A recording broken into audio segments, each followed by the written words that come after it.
बातें करे किले सारे भीग जाए दीवारें प्रेम कोई सीध लागे अगर मगर बारी बारी जिया कोई उछाले जिया नहीं गेंद लागे माटी कोई चंदन सा माथे पे सजाए रे सुबह पे जो मोह माया नमक लगाए रे के देखे न भाले न जाने न गाए रे दिशाहारा केमन बोका मुंडारे।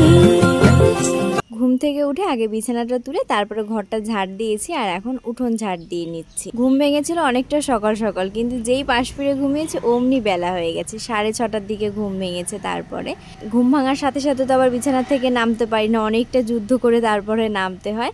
তো ঘুম ভাঙার পরে বিছানাটা তুলে নিয়েছি, তারপরে একটু পায়ের ব্যায়াম করে তারপরে খাট থেকে নেমে এই কাজগুলো শুরু করেছি।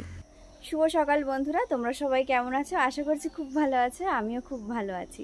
নতুন আরেকটি ব্লগে স্বপ্ন আমার চ্যানেলে তোমাদের সবাইকে শুভেচ্ছা ও ভালোবাসা জানিয়ে আজকের এই ভিডিওটি শুরু করছি।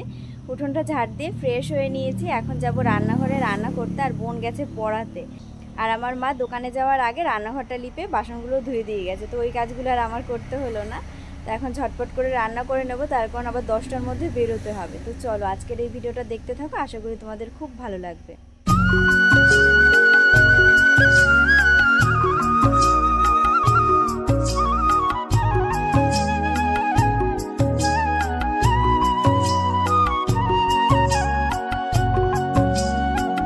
আজকে সকালবেলাতে রান্না হবে ডাল আর পুঁইশাকের ঘ্যাঁট। তো এই যে ডালটা বসিয়ে দিয়েছি, আর এইদিকে হচ্ছে ভাত। ডালে গরম জল দিয়েছি, ওই জন্য তাড়াতাড়ি ফুটে গেছে। তো এই ডালটা নামিয়ে এখন সোমবার দেব। আর ডালটা যখন সেদ্ধ বসিয়েছি তখন ডালের জন্য মশলা করে নিয়েছি, আর পুঁইশাকের জন্য মশলা করা হয়ে গেছে। তো পুঁইশাকের এই যে আলু কুমড়ো এগুলোও কেটে নিয়েছি, এখনও ধুতে পারিনি। আর এইদিকে পুঁইশাকটাও কেটে নিয়েছি, পুঁইশাকও এখনও ধোয়া হয়নি। রান্না করছে এই যে তিলের কাঁটা দিয়ে, তো তাড়াতাড়ি জাল ঠেলতে হচ্ছে, তো ওই জন্য আর কি মানে এই কাজগুলো করে উঠতে পারছি না। কিন্তু যাই বলো, জুতের উনুন হলে না মানে সে যা কিছুই হোক না কেন সেই সব কিছু দিয়েই রান্না করা যায়। তো এখন ডালটা নামিয়ে নিই, আবার পরে কথা হচ্ছে তোমাদের সাথে।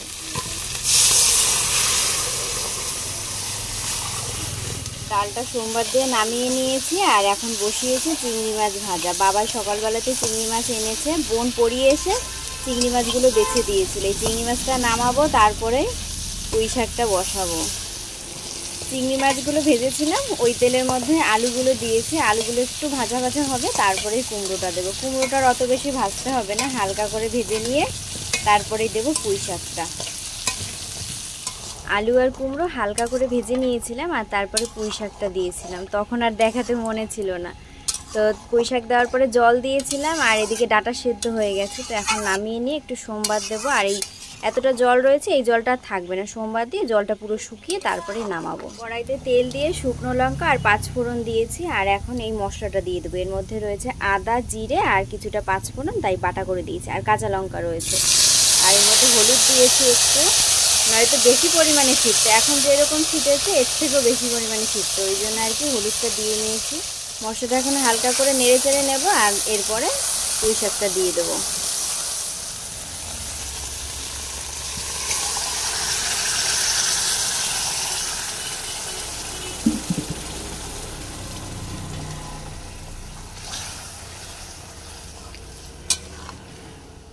আর এই যে চিংড়ি মাছগুলো ভেজে রেখেছিলাম, এখন এইগুলো এর মধ্যে দিয়ে দেবো।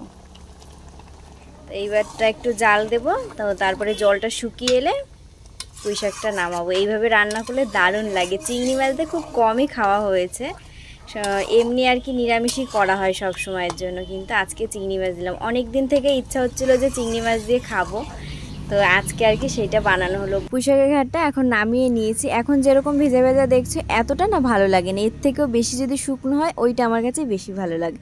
কিন্তু বোন বললো কি যে এইভাবেই নামাতে, তাই জন্য আর কি নামিয়ে দিয়েছি। আর রান্না করার পরে স্নান করে নিয়েছি, এখন খেতে বসবো। তো মাও দোকান থেকে চলে এসেছে, তো মা এখন আমাদের দুজনকে খেতে দিচ্ছে। খাওয়া দাওয়া সেরে রেডি হয়ে নিয়েছি, এখন এই রাস্তাতে এলাম। কি অটোতে যাবি? চল। আর একটু তো বৃষ্টি হলো, মনে হয় এরকমটাই যাবে সারাদিনটা। দেখি অটো বনগাঁতে যায় কিনা, অটোতে করে বনগাঁতে যাবে। বাড়ির সামনে দাঁড়িয়েছিলাম অনেকক্ষণ, কিন্তু কোনো অটো আসছে না বনগাঁতে যাওয়ার জন্য। অর্ধেক রাস্তা পর্যন্ত বনগাঁ যাবে, তো সেই জন্য ভাবলাম কি যে টোটোতে করে তাহলে বাজারে যাই, ওখান থেকে অটো পেয়ে যাব। আর একটা বাসও এলো না, মানে সব বনগাঁর দিক থেকে আসছে কিন্তু এই দিক থেকে আর যাচ্ছে না।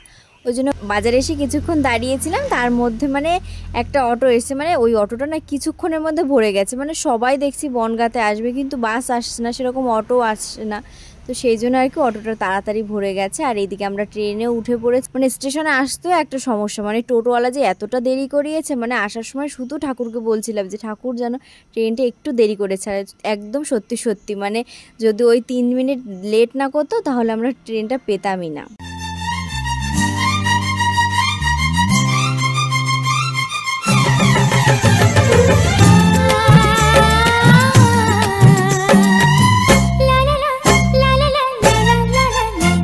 আমি আর বোন দুজনে এসেছি বারাসাতে। বারাসাত স্টেশন থেকে নেমে ভ্যান ধরে এই জায়গাটাতে আসা হয়েছে। বোন আর মা প্রায় 1 মাসের বেশি হয়ে গেছে এইখান থেকে ওষুধ খাচ্ছে, মানে ওই একবারই এসেছে। তারপরে এইখানটাতে বোন এই যে আজকে এলো, তো ওর সাথে আমি এসেছি। আর এই ডাক্তার একটা ভালো, মানে বেশি সমস্যা হলে তাহলে বাড়ি থেকে ফোন করে বলে দিলে তো সেইভাবে আর কি ওষুধ বলে দেয়, কিনে খেতে পারো। তো মায়ের পায়ের ব্যথা এতটা বেশি, ওই জন্য ডাক্তার বলেছে কি যে না এসে যদি ফোন করে বলা হয় তাহলে আর কি ওষুধ আর কি বাইরে থেকে কিনে নেবে।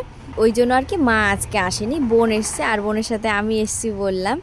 আর এইখানটায় না আমার দিদি, মানে আমার বড় পিসির ছোটো মেয়ে, ও দেখায় আর কি ও অনেকটা সুস্থ রয়েছে। আর তাছাড়া কি বলতো, মানে ওর চেনা পরিচিত যারা আছে তাদের মধ্যে কেউ যদি অসুস্থ হয় তখন এই ডাক্তারের কথা বলে, তো তারা এখানটাতে আসে আর তারাও অনেকটা সুস্থ। তো সেই জন্য আমার মাকে আর বোনকে বললো কি যে এইখানটাতে আসার কথা, ওই জন্য আর কি আমার মা আর বোন দুজনেই এসেছিলো। তো ডাক্তারটা অনেকটাই ভালো। কি বলো তো, আমার বোনের ঠান্ডা লাগার একটা ব্যাপার ছিল, মানে এই গরমের সময় না এতটা পরিমাণে ঘাম হয় ওর, ওই জন্য পুরো ঠান্ডা লেগে যায়, গলাটা পুরো বসা থাকে, মানে সব সময়ের জন্য ওরকম হয় এই সারা গরমে।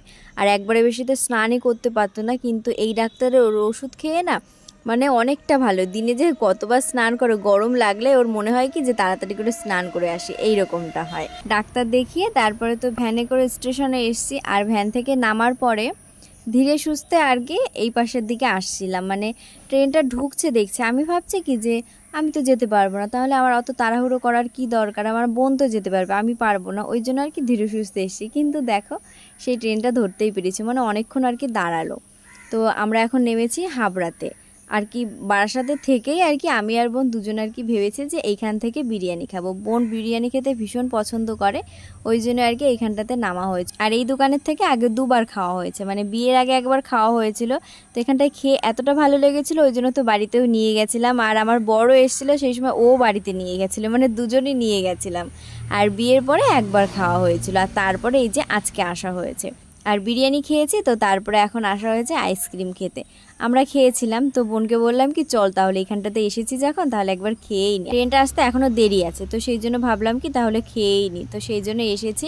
আর এটা হচ্ছে এই টিকিট কাউন্টারের এই সাইড থেকে বেরোলে পরে মানে ওই দিক থেকে আসতে ডান দিকে বাঁধে। আজকে এইটা নিয়েছি, আগের দিন যেটা খেয়েছিলাম ওইটা আমার কাছে একদম ভালো লাগেনি, আমার বরের কাছে তো খুব ভালো লেগেছে, কিন্তু আমার কাছে মনে হয়েছে কি যে যেন বরফগুলা খাচ্ছি। আজকেরটা ভীষণ ভালো লেগেছে। আর এই যে ট্রেন এসেছে প্রায় 40 মিনিট বাদে, তো অতক্ষণ মানে হাঁটাচলা করেই কাটিয়েছি। আর এখন যাচ্ছি, দেখো ট্রেনটা কতটা পরিমাণে ফাঁকা রয়েছে।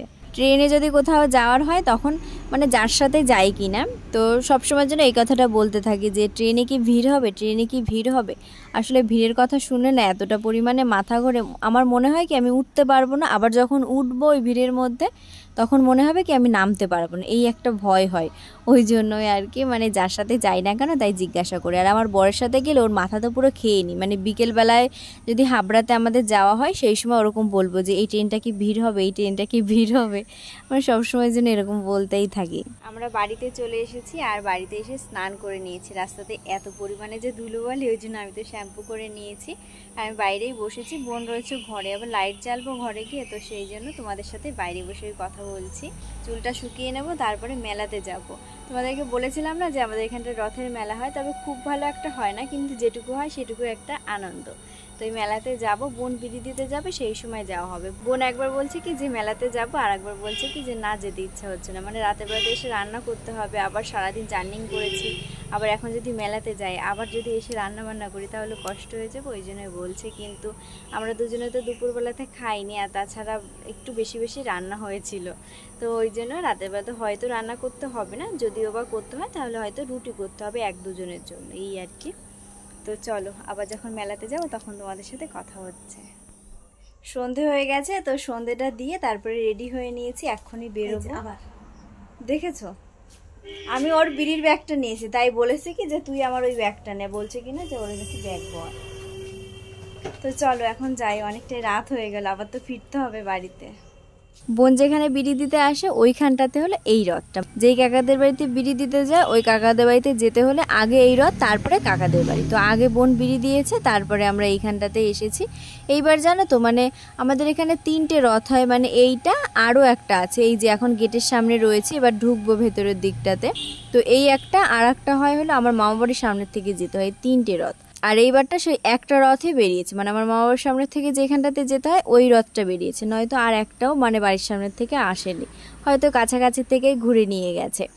আর এই একটা মেলা দেখছো, এই মেলাটাই মানে আমাদের এই হেলেঞ্চাতে একটু বড় মেলা রয়েছে, আর না হলে মানে রথের মেলাটা বড় হয় না। আর একটা হয় সেটা হচ্ছে বানেশ্বরপুরে, ওইখানটায় অনেকটা বড় মেলা হয়। এখন কীরকম হয় জানি না, কিন্তু আমি গেছিলাম 16 সালে, মানে আমার পিসি বাড়ি রয়েছে ওইখানটায়, সেই সময় আমি ছিলাম, আমার বোন ছিল, তারপরে পিসির মেয়ে ছিল, মানে ওই সময় বেশ ভালো লেগেছিল মেলায় যেতে, মানে সবাই এক জায়গায় ছিলাম তো ওই জন্য। আর আমি তো এসেছিলাম আমার বোনের জন্মদিনের জন্য, আর এতটা দিন থাকা হচ্ছে তার কারণটা হচ্ছে আমাদের এখানে না আবারও 10 তারিখে ভোট হবে, তো সেই জন্য আর কি থাকা হচ্ছে, না হলে আবার এই রথের মেলাতে থাকতে পারতাম না। আর রথের মেলা তো এইটুকখানি দেখছো, আবার ঝুলনের সময় আমি মানে ভেবেই নিয়েছি যে আসবোই আসবো, তো সেই সময় তোমাদেরকে দেখাবো ওখানে কত বড় মেলা হয়। আর দেখো মেলাতে যে এত কানের দেখছি, মানে সে একটা পছন্দ করে পারছি না, আমি একটু ছোটো কানের নিতে চাই, কিন্তু কত বড় বড় কানের এইসব আর কি পছন্দ হয় না। আর এদিকে 2টো ক্লিপ পছন্দ হয়েছে, বোনকে বললাম, তো বোন আর কি কিনে দিল, মানে আমার জন্য একটা বোনের জন্য একটা। আর এখন আসা হয়েছে ব্যাগের দোকানে।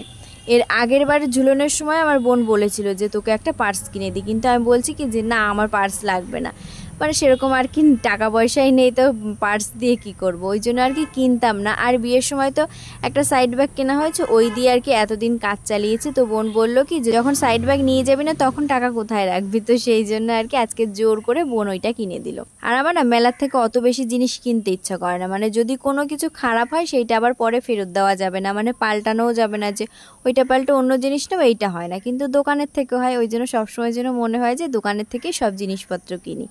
আর আগে না মেলার থেকে কিনতাম, মানে কাপ প্লেট এইসব কিছু সব সময়ের জন্য মেলার থেকেই কিনতে পছন্দ করতাম, কিন্তু এখন আর হয় না, এখন সেই দোকানের থেকেই কেনা হয়। আর আমরা মেলা ঘুরে এখন এসেছি বাজারে, একটু টক দই নিলাম, আর মেলা থেকে তো আইসক্রিম খাওয়া হয়নি, তাই জন্য আবার বাজারে থেকে 2জনের জন্য কর্নেটো নিলাম। আর মায়ের কাছে জিজ্ঞাসা করেছিলাম যে মা কী খাবার খাবে, তো মা বললো কি যে স্যান্ডউইচ আর নয়তো আলুর চপ। তো স্যান্ডউইচটা পাইনি বলে মায়ের জন্য আলুর চপ নিয়েছি, আর একবারে দোকানের সামনেই নেমেছি, তো মাকে দিলাম, আর কিছুক্ষণে দাঁড়িয়েছি, এখন আমরা বাড়ির দিকে যাব।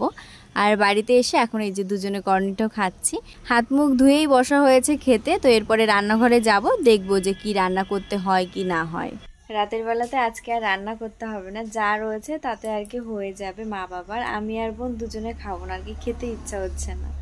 তো এদিকে দুধটা রয়েছে, দুধ ফুটাতে গেছে বোন রান্নাঘরে, আর এখন আমি বিছানাটা করে নেব। এখন 10টা বেজে গেছে, তো বিছানা করে তারপরে ঘুমাবো। তো চলো আজকের ভিডিওটা এখানে রাখছি, দেখা হবে নতুন একটা সুন্দর ভিডিওর সাথে। সবাই ভালো থেকো, সুস্থ থেকো, সবাইকে টাটা।